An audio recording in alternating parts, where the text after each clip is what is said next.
Asaan yung kwan dito? Saan ang daloy ng tubig nito? Katulad nito mga kasuyo, stuck na. Saan ang lusot? Lubog yung kwan, sayad yung pum doon sa kasko, pero angat ito. Itong suliras, hindi naka-corner. Yan. Kasi ini-epoxy rin nila. Ini-epoxy. Corner talaga ang tubig, wala nang kwan, babad na. Paano ito ngayon? Paano sila maglimas ngayon nito? Puro corner lang tubig. Wala. So yan, what's up mga kasuyo? Isang magandang umaga sa ating lahat. Ayan, time check. Alas 9 po ng umaga. So bali, natagal-tagalan tayo dito mga kasuyo na hindi nakabalik. Halos 4 na araw tayong hindi nakasilip dito. At sunod-sunod din naman ang ulan. Parang tahimik ngayon dito. Tingnan lang natin mga soyo dito sa update natin sa mga pagbabago dito. Wala pa rin ko babahan mga kasoyo. Yung babahan dito hindi pa dumating siguro. Yung karugsong dito punta doon. Maganda nga sana kung meron sila makuha na diretso para matibay pagka hindi dugsong. Tingin tayo dito. Uy,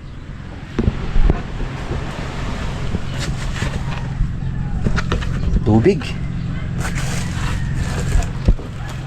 Yan. Kaya tayo dito mga soyo. Pakita ko sa inyo yung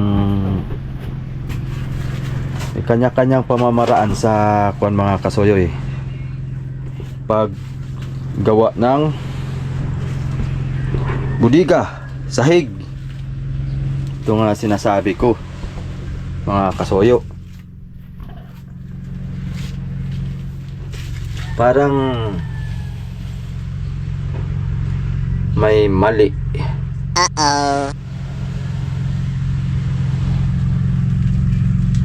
Tika. Asan yung kwan dito? Saan ang daloy ng tubig nito? Katulad nito mga kasuyo, stuck na. Saan ang lusot? Ibig sabihin lalagyan nila na to ng pum. Kasi nilagyan na ng divider Ang moist ng yelo, yung ilalim ng sahig, may imbak ng ganian.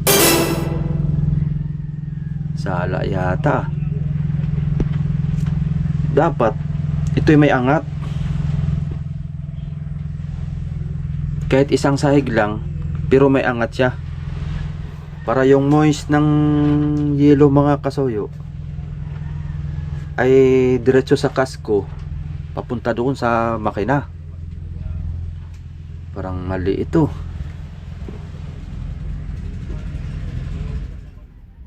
Gawa ng kung lalagyan to nila ng pum, alam ko lalagyan talaga to nila ng pum ganitong style kasi naka divider na sasalpakan nila ng pum. Tapos sahig. Paano pag nagka-moist? Sige nga. Yung tubig ganyan lagi. Wala nang daluyan papunta doon sa makina. Mali to, mali. Pero papakita ko lang sa inyo mga kasuyo kasi nagkaka-idea tayo doon sa bangka ni Paring Adonis. Kaya nga pala mga kasuyo, doon sa bangka ni Paring Adonis ay nagkukuha lang muna ng materialis. Ma-update natin yun pagka kumpleto na at pag nag-umpisa na. Siguro mga ilang araw pa at nasikaso lang ni Paring Adonis. At ako naman inasikaso ko yung mga kasuyo, yung urethane foam. Kasi ang isasalpak doon lahat ng ilalagay sa bodega ay urethane foam ang ilalagay. Yung kulay dilaw na pang kahit patungan ng fiber ay hindi natutunaw. Di katulad ng mga ordinary, pagka pinatungan nga lang kahit gasolina natutunaw eh. Ayun, hindi.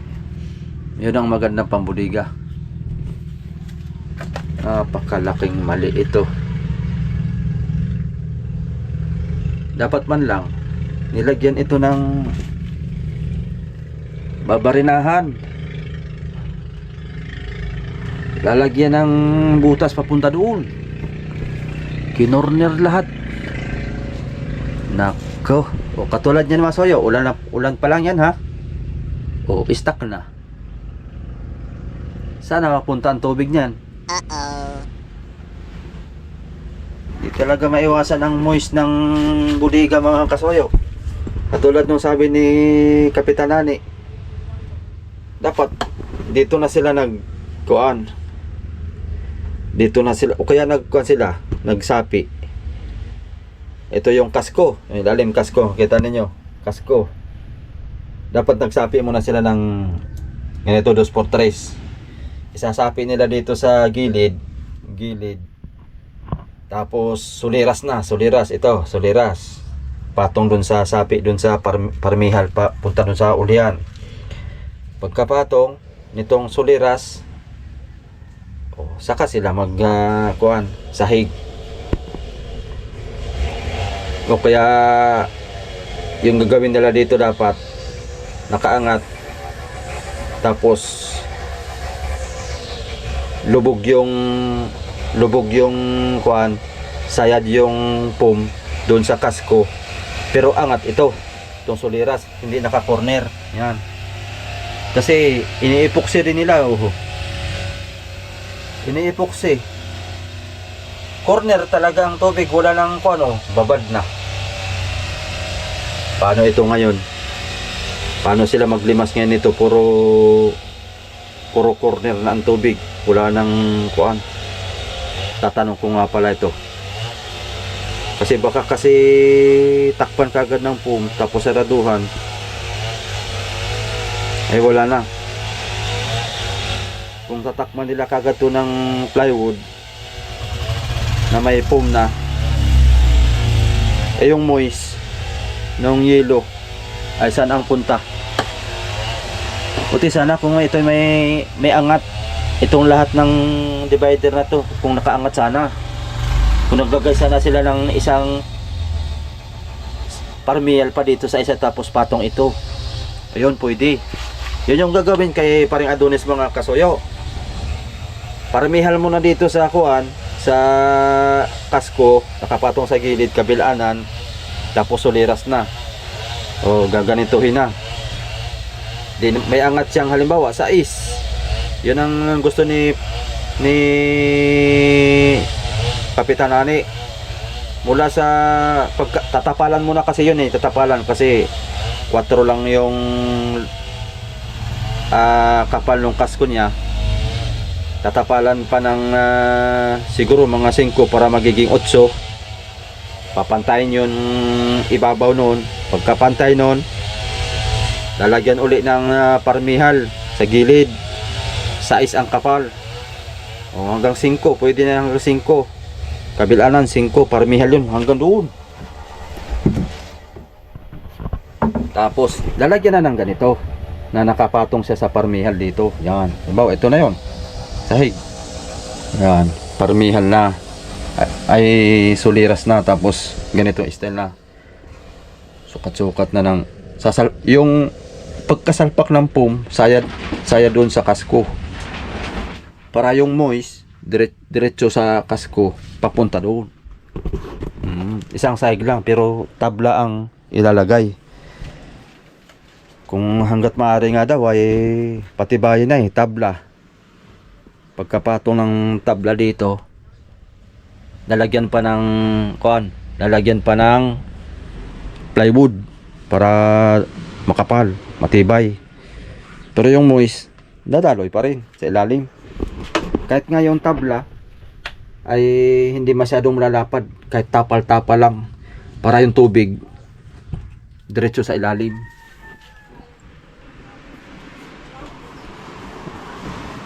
may mali dito mga kasoyo, pero wala ta naman tayo magagawa. Suggest lang natin sa pagbubudiga katulad nito, gawa ng na experience nila at nakapulo tayo ng idea. Katulad nito oh. Kawa naman ang bangka nito, ganda pa man din ng Pasko. Stuck ka na. Wala silang trabaho ngayon.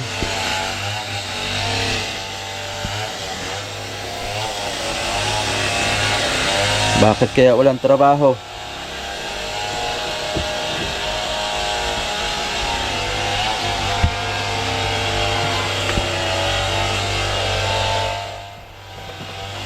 Sa kabila, ganun din. Tingnan natin dito mga kasoyo kung anong nakalagay dito.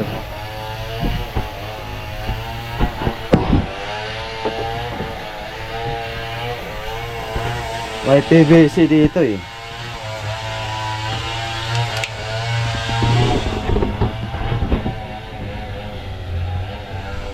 PVC.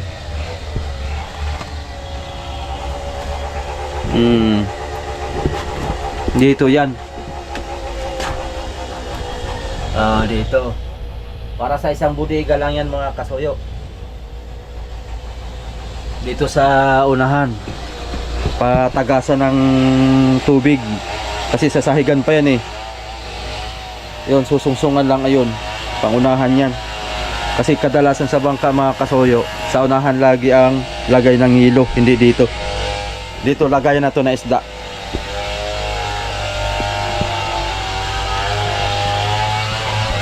Tayo nang naglason. Napakalaking mali talaga nito. Oh.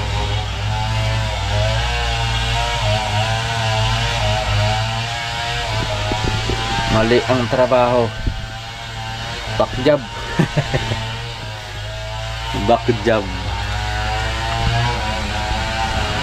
Ito yung pa niya sa manubila. Wala pa yung makina dito mga soyo. Ay, guhab na pala yung hulihan. Ayan o, butas na. Tinuklap na.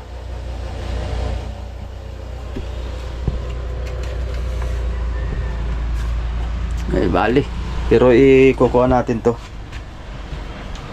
Isasuggest ko sa may-ari para makatulong tayo kahit papaano. Dahil habang hindi pa natapalan ng kuan ng foam ay at least makakuan tayo ng idea. Makashare tayo ng idea kasi mahirap nga naman ganyan oh. Stuck na ng tubig pa lang yan. Eh siyempre magmo-moist yung ilalim. Hindi ko yan. Double wall to style mga kasayo. Double wall to. Ay hindi na to. Double wall pala. Hindi na to double wall. Kasi nilagyan na lang ng divider eh. Nilagyan na lang ng divider. Sasalpakan na nila to na styro.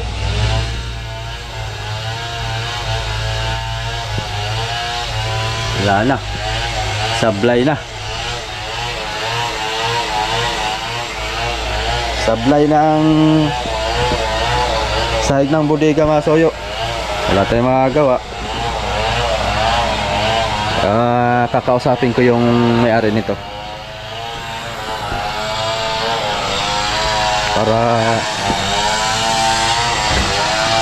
para man lang makatulong tayo. Makatulong tayo doon sa idea sa bangkang ito at mahirap din naman at siyempre maganda yung ganong idea pang matagalan. Hindi katulad yan, tatagal din naman yan. Kaso nga lang ay siyempre doon tayo sa mas magandang pamamaraan. Binakbak na dito, bulok talaga na oh. Dapat ito talagang lahatin na ni sir eh, para ito eh maganda tingnan. tumigil siguro sila sa pagtrabaho dahil yung babahan at saka sunod-sunod din ang ulang. Baka may gawa sila sa kabilang kuan kasi may kontrata pa sila mga kasoyoy na bangka. Repair din yata. Baka hindi muna sila dito gumawa, doon muna sila sa kabilang bangka.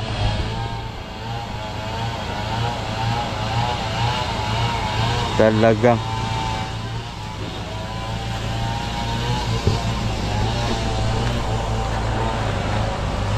wala pa kasi yung babahan. Julius Aiba, no? Ayun yung triple Z mga kasoyo. Kakausapin ko mamayang hapon si Kasoyo Bido kung lalaot ba siya o hindi. Pagka hindi siya lalaot bukas, ay magpapatulong ako kay Kasoyo Bido na ikabit yung bagong starter natin na nabili.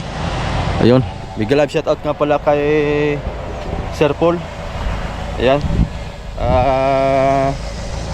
dahil nangako po siya na magbigay siya ng pambiling kuan. Sabi ko, ihiramin ko lang, isasauli ko din naman pagka nagkaroon ako. Pero ayaw yung pasauli. Pero talagang napakabait ni Sir Paul. Maraming salamat Sir Paul. Talagang napakabuti niyo po. Sana pagpalain pa kayo ng Panginoon lalo. At bigyan ng mahabang buhay. More blessings. Ayan. Butas na yung kandito. Butas na rin yung aking damit. Maganda suotin mga kasoyo at presko.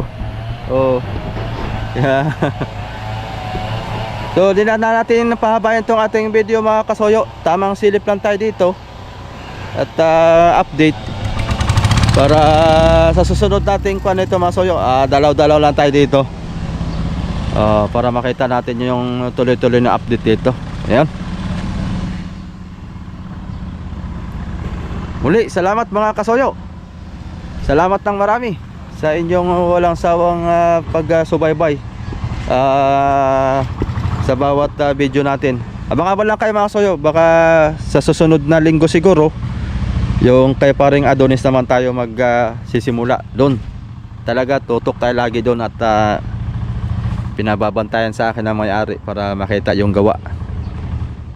Dahil gusto nila yung napag-usapan nila paring Adonis masunod. Di baling magagastusan daw sila. Basta't mahalaga daw po ay masunod yung gusto nila. Wala namang problema sa kuan sa pambayad, basta't masunod lang yung gusto nila. Kasi mahirap nga naman yung gusto nila hindi masunod tapos magbabayad sila. Parang ganon lang. Wala namang problema. Kaya lagi tayong alalay kay paring Adonis para baka biglang magbago na hindi masunod yung kuan. Pero alam na ni Adonis yon. Si Adonis pa ay master yon. So, yon mga kasoyo. Hanggang dito na lang itong ating video. Ingat-ingat po sa lahat. Paki-like na lang po itong ating video mga kasoyo. At sa mga hindi pa po nakapag-subscribe dyan, baka naman nood lang kayo ng nood ay hindi naman kayo nakapag-subscribe. Sa susunod nating update ay baka hindi kayo makapanood dahil hindi kayo nakasubscribe. Ayun, thank you for watching. Bye bye.